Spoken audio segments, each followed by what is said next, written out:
This is the first time Dennis and Shannon Kenning have come back to this beach on Lake Michigan since they lost their son, Tom, in those very waters 2 years ago.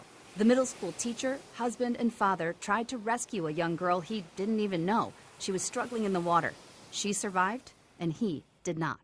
Tom, I could tell, was contemplating what to do. He handed me his hat and his phone and started walking toward the water's edge. We all underestimate how turbulent, how strong this really is, and it can overcome you so quickly.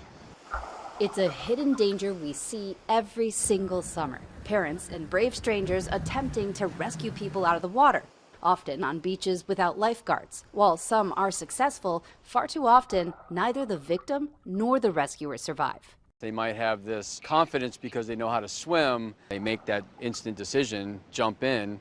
That's unfortunately the moment when they learn that this is going to be a very difficult task to keep this person at the surface. It turns into a double drowning. To illustrate just how difficult it can be to rescue someone from turbulent water, I team up with certified lifeguards at Scoot and Surf at the water park inside the American Dream Mall. Here, choppy waves will help simulate the chaos in the ocean or the Great Lakes. My first challenge? Rescue not a person, but this, a 10-pound rubber diving brick, which lifeguards use to test their strength and endurance. I dive in, I grab the brick, and make it back to shore. These waves are only 2 feet tall, but already it was definitely a challenge. Whew, my legs are burning. Next, we raise the bar. This time, it's 12-year-old competitive surfer Huda who's going to simulate a drowning victim, which can be dangerous to the person rescuing because victims often panic and then can drag you under. After a short break, I plunge back in. This time, it feels much more real. As soon as I take on that weight, I immediately struggle to keep my head above water. Fortunately, since this pool is shallow and I'm not fighting a rip current, I don't need to hold him up very long. If any of this looks like it was easy, it was not. And for good measure, we asked 2 volunteer dads to give both scenarios a try.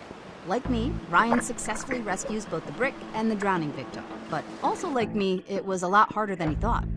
Even just swimming out there, my heart rate went up. It was very, very tiring. But watch what happens to our other volunteer, Mike. Before he even makes it to the brick, this dad of 3 signals to the lifeguards. He just can't get there. You think you can do it, but the waves hitting you. And you try swimming and it's just, you feel like you're getting tired and tired. My arms were hurting. I mean, even now my heart is like boom, boom, boom. It's a lot more tiring than it looks like it would be.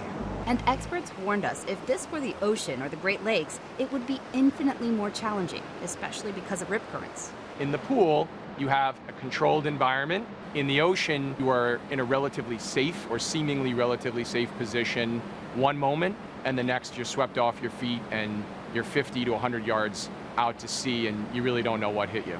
Mike says despite his struggle, if it were his own kids, he'd still try to rescue them, which would put his own life at risk. But there is a safer way. Bring a flotation device, which could be as simple as a boogie board. Here's how you could use it. Far enough away from him so then when you hand him, he's not right on top of you. Safe distance. You say, relax, I'm here to save you. I try my rescue again. The difference? Staggering. Having the boogie board was everything. It made it so much easier. I was calmer. It felt like I had distance between me and the person. That distance gave me confidence. Mike also gives it another go. This time, he makes it out to the brick and all the way back to shore. It was still tiring, but it was a lot easier.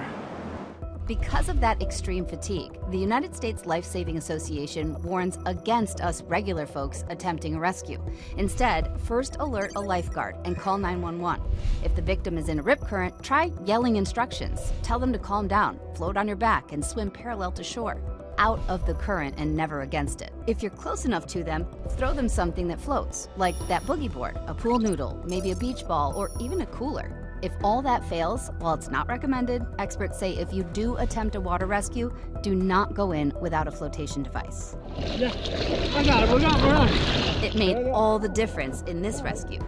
And it's a lesson this dad won't soon forget. So I know that I'm never going to the beach without something that floats, that is for sure. And one other tip that I thought was, obviously doesn't come to mind, but should, if you get out there with the flotation device and you and the victim are both holding on and safe, there is no need to rush back to shore. If 911 has been called, a lifeguard is coming, the pros will come to get you. That way you don't exhaust yourself more and you both remain safe. Ginger Zee, ABC News, Seabright, New Jersey.